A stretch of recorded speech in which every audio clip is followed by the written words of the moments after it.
नमस्कार, स्वागत है आपका इस वीडियो में। इस वीडियो में हम बात करने वाले हैं संदर्भ समूह के बारे में।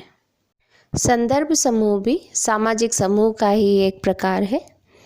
संदर्भ समूह शब्द का सबसे पहले प्रयोग हर्बर्ट हाइमन ने 1942 में किया था।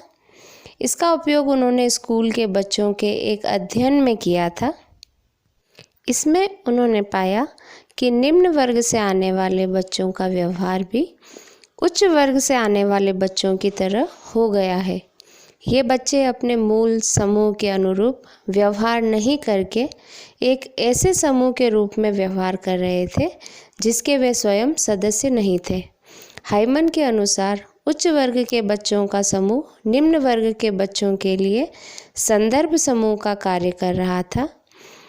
हाइमन ने कहा कि निम्न वर्ग के बच्चों के लिए उच्च वर्ग संदर्भ समूह हुआ। संदर्भ समूह की यह अवधारणा यही स्पष्ट करती है कि मानव व्यवहार तथा उसके व्यक्तित्व के विकास में प्रायः कुछ गैर सदस्यता समूहों की भी महत्वपूर्ण भूमिका होती है। इन्हीं गैर सदस्यता समूहों के लिए हाइमन ने संदर्भ समूह जैसे शब्द का प्रयोग किया है। इन्हें संदर्भ समूह इसलिए कहा जाता है क्योंकि ये समूह किसी व्यक्ति के समक्ष ऐसा संदर्भ प्रस्तुत करते हैं जिसके आधार पर वह व्यक्ति न सिर्फ अपना एवं अपनी स्थिति का मूल्यांकन करता है बल्कि दूसरों की हैसियत का भी मूल्यांकन करता है। विभिन्न विद्वानों ने संदर्भ समूह की भिन्न भिन्न परिभाषाएं दी है। उसी के अंतर्गत सबसे पहले बात करते हैं हम शेरिफ की।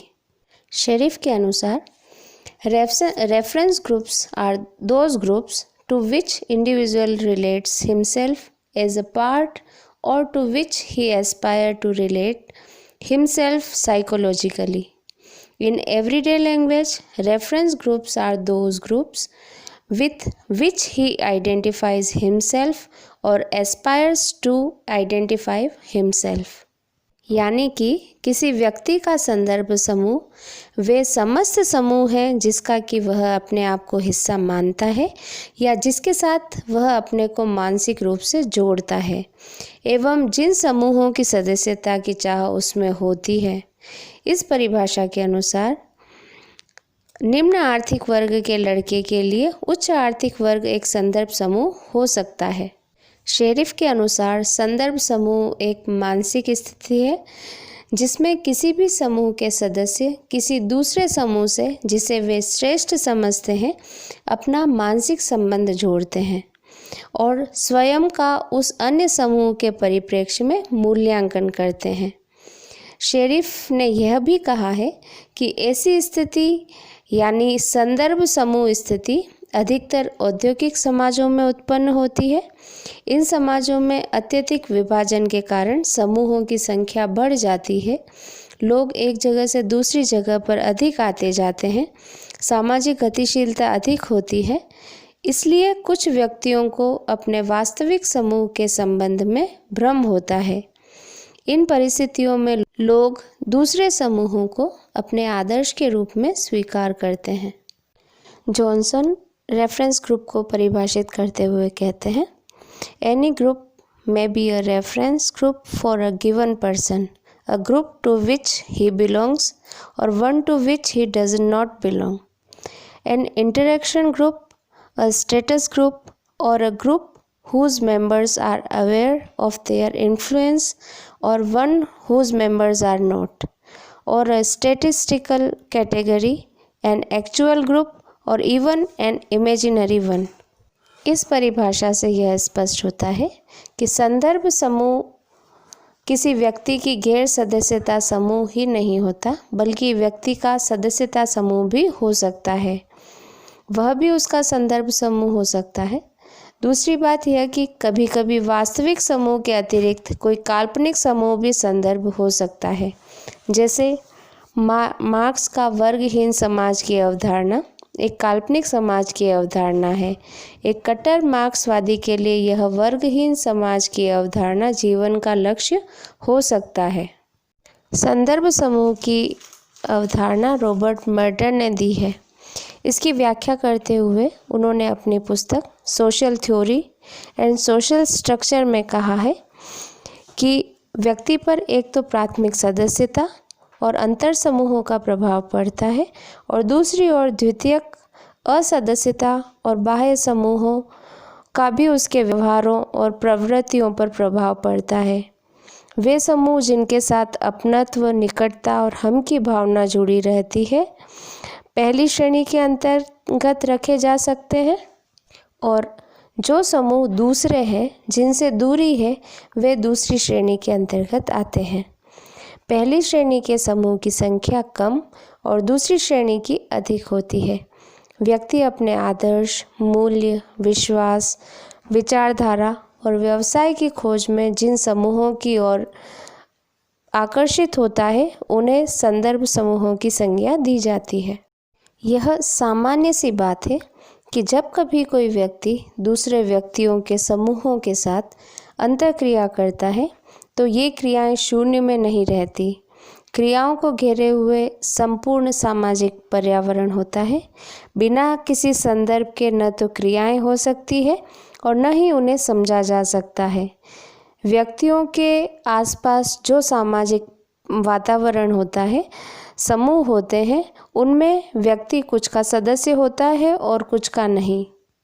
मर्टन कहते हैं कि किसी समूह का सदस्य होकर भी व्यक्ति दूसरे समूह के सदस्य होने की यदि इच्छा रखता है, जब वह दूसरे समूह या उसके सदस्यों के व्यवहारों का अनुकरण करता है तो यह उसका संदर्भ समूह व्यवहार है।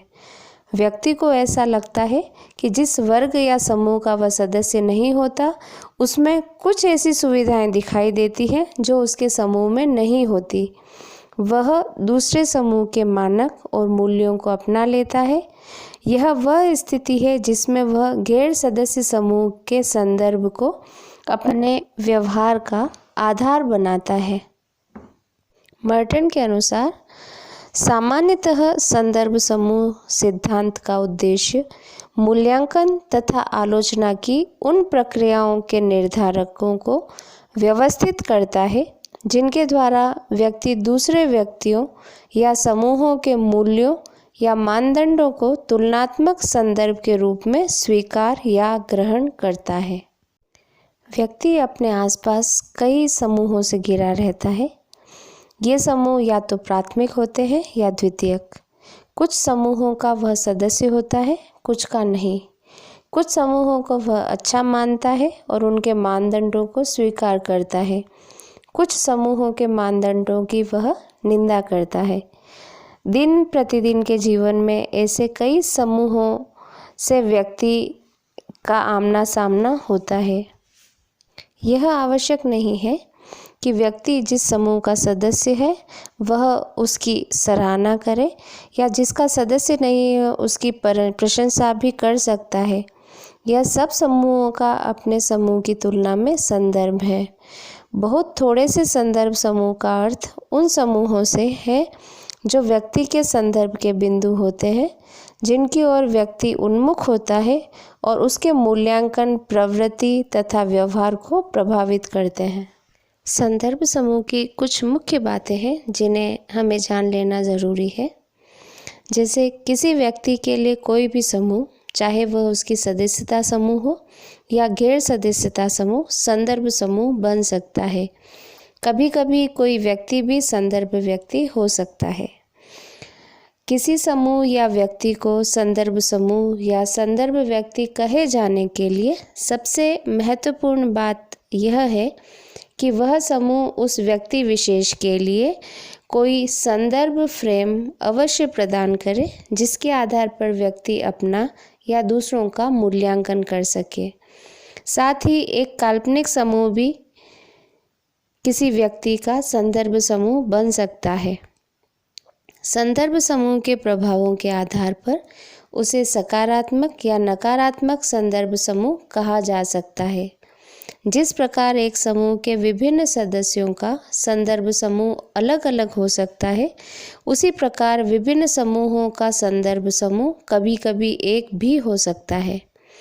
व्यक्ति के जीवन में संदर्भ समूह स्थिर नहीं होते, बल्कि उनकी स्थिति, रुचि, मनोवृत्ति आदि में परिवर्तन के साथ साथ व्यक्ति के संदर्भ समूह में भी परिवर्तन होता है। संदर्भ समूह के कई प्रकार या स्वरूप हैं, जिसके अंतर्गत पहला है सकारात्मक और नकारात्मक संदर्भ समूह। प्रजातीय अंतर संबंधों के अध्ययन के क्रम में न्यूकॉम ने कहा था कि अमेरिका में गोरे लोगों की सामाजिक स्थिति काले लोगों की अपेक्षा ऊंची होती है। इसलिए जो काले लोग हैं अचेतन रूप में गोरे लोगों के मूल्यों को अपनाना चाहते हैं और काले लोग अपने बच्चों का समाजीकरण गोरे लोगों की तरह ही करते हैं। इसलिए गोरे लोगों के सामाजिक मूल्य काले लोगों के लिए सकारात्मक संदर्भ समूह का कार्य करते हैं। इसके विपरीत गोरे व्यक्ति काले लोगों से एक प्रकार की सामाजिक दूरी बनाए रखना चाहते हैं और काले लोगों को घृणा की दृष्टि से देखते हैं। ऐसी स्थिति में काले लोग गोरे व्यक्तियों के लिए नकारात्मक संदर्भ समूह का कार्य करते हैं। यही स्थिति भारतीय संदर्भ में भी देखी जा सकती है। भारत में जाति व्यवस्था में भी उच्च जाति जैसे ब्राह्मण और क्षत्रियों को निम्न जातियों की तुलना में ऊंचा स्थान प्राप्त है। तो निम्न जातियों के लिए ब्राह्मण और क्षत्रिय संदर्भ समूह का कार्य कर सकते हैं, जैसे वे सकारात्मक संदर्भ समूह होते हैं और निम्न जाति वाले उनके अनुसार ही अपने बच्चों का समाजीकरण का प्रयास करते हैं। इसके विपरीत ब्राह्मण और क्षत्रियों के लिए शूद्र जाति नकारात्मक संदर्भ समूह होता है। मर्टन ने परस्पर विरोधी और एक दूसरे के पूरक दोनों ही तरह के संदर्भ समूह की चर्चा की है। कभी कभी हम अपनी अभिलाषाओं आदि के प्रभाव में आकर कुछ ऐसे संदर्भ समूहों की ओर आकृष्ट होते हैं जो आपस में विरोधी होते हैं। इसके विपरीत कुछ संदर्भ समूह व्यक्ति के लिए आपस में पूरक के रूप में कार्य करते हैं। समान आयु समूह और समान सामाजिक आर्थिक स्थिति वाले समूह संदर्भ समूह के रूप में एक दूसरे के पूरक होते हैं। तुलनात्मक संदर्भ समूह उन समूहों को कहते हैं जिनसे हम अपने समूह की तुलना करते हैं और तब यह निष्कर्ष निकालते हैं कि हमारे समूह में कौन सा मूल्य ऐसा है जो अन्य समूहों में है। आदर्शक संदर्भ समूह उन समूहों को कहते हैं जिनके मानदंडों एवं मूल्यों को हम आदर्श मानते हैं और यह समझते हैं कि हमें इन्हें अपनाना चाहिए। संदर्भ समूह चाहे किसी भी तरह के हों, यह मानव व्यवहार और उसके व्यक्तित्व के निर्माण को ज़रूर प्रभावित करते हैं। संदर्भ समूह चाहे सकारात्मक हो या नकारात्मक, दोनों ही परिस्थितियों में ये मनुष्य के व्यक्तित्व के निर्माण एवं व्यवहार को प्रभावित करते हैं। पहले मनुष्य के व्यक्तित्व निर्माण और व्यवहार पर सकारात्मक संदर्भ समूहों के प्रभाव की अगर हम बात करें तो सकारात्मक संदर्भ समूह उसका आदर्श मॉडल या समूह होता है, जिसके परिणाम स्वरूप व्यक्ति स्वाभाविक रूप से अपने सकारात्मक समूह के आदर्शों के अनुरूप अपने को ढालने की कोशिश करता है या उस समूह में प्रचलित नियम, मूल्य, विचारों आदि के अनुसार व्यवहार करने की कोशिश करता है। अगर व्यक्ति विशेष का सकारात्मक समूह उसकी सदस्यता समूह है तो वह स्वाभाविक रूप से वैसी परिस्थिति में व्यक्ति अपने संदर्भ समूह के साथ अपने को समायोजित करने का प्रयास करेगा और व्यक्ति अपने आप ही अपने समूह में प्रचलित नियम कानूनों के अनुरूप ही व्यवहार करेगा, जिससे सामाजिक व्यवस्था को बनाए रखने में काफ़ी सहायता मिलेगी। और अगर किसी व्यक्ति का सकारात्मक समूह कोई गैर सदस्यता समूह है तो वैसी स्थिति में उस व्यक्ति का व्यवहार कुछ हद तक अपनी सदस्यता समूह में नियम विरोधी होगा। यह किस हद तक उस व्यक्ति का व्यवहार समाज में वांछित या अवांछित माना जाएगा, इस बात पर निर्भर करता है कि उस व्यक्ति की सदस्यता समूह की प्रकृति कैसी है। यदि मुक्त प्रकृति का समूह है तो उसके व्यवहार को अवांछनीय नहीं माना जाएगा, लेकिन यदि उसकी सदस्यता समूह की प्रकृति बंद है तो उसका व्यवहार बहुत हद तक अवांछनीय माना सकारात्मक संदर्भ समूह हर हाल में व्यक्ति के जीवन में सामाजिक गतिशीलता पैदा करते हैं। भारतीय समाज में यह सामाजिक गतिशीलता का सबसे अच्छा प्रमाण एम.एन. श्रीनिवास द्वारा प्रतिपादित संस्कृतिकरण और पश्चिमीकरण की अवधारणाओं में देखने को मिलता है। मर्टन ने संदर्भ समूह के अंतर्गत ही एक पूर्वाभ्यासी समाजीकरण की भी चर्चा की है। इसका अर्थ यह है कि व्यक्ति अगर किसी गैर सदस्यता समूह से प्रभावित होता है तो उस समूह में वास्तविक सदस्यता प्राप्त होने से पहले ही वह अपने आप को उस समूह के मानदंडों और मूल्यों के अनुसार ढालना प्रारंभ कर देता है। इसका परिणाम यह होता है कि भविष्य में अगर उस व्यक्ति को अपने संदर्भ समूह में सदस्यता प्राप्त हो जाती है तो समूह के साथ नियोजन करने में उसे कठिनाई नहीं होती। संदर्भ समूह के अंतर्गत ही मर्टन ने सीमांत मानव और सीमांत समुदाय की अवधारणा भी दी है।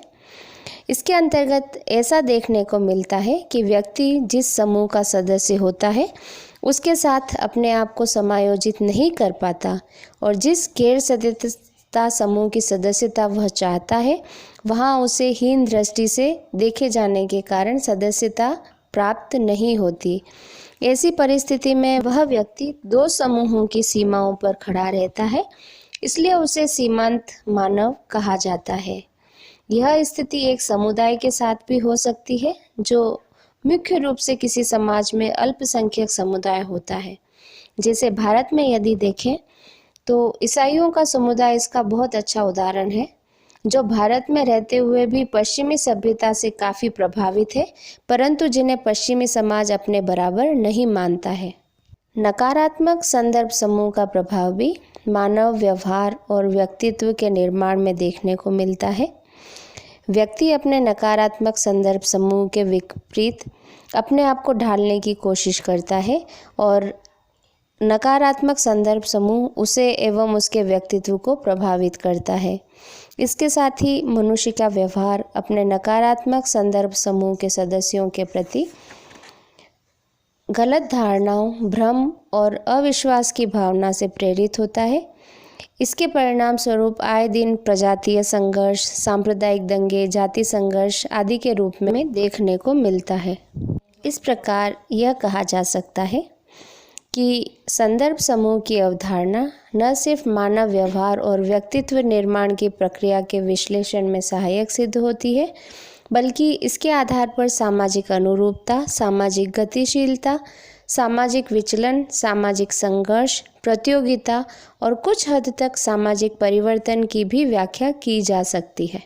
इसी के साथ आज का ये वीडियो हम यहीं समाप्त करते हैं। फिर मिलेंगे एक नए वीडियो के साथ।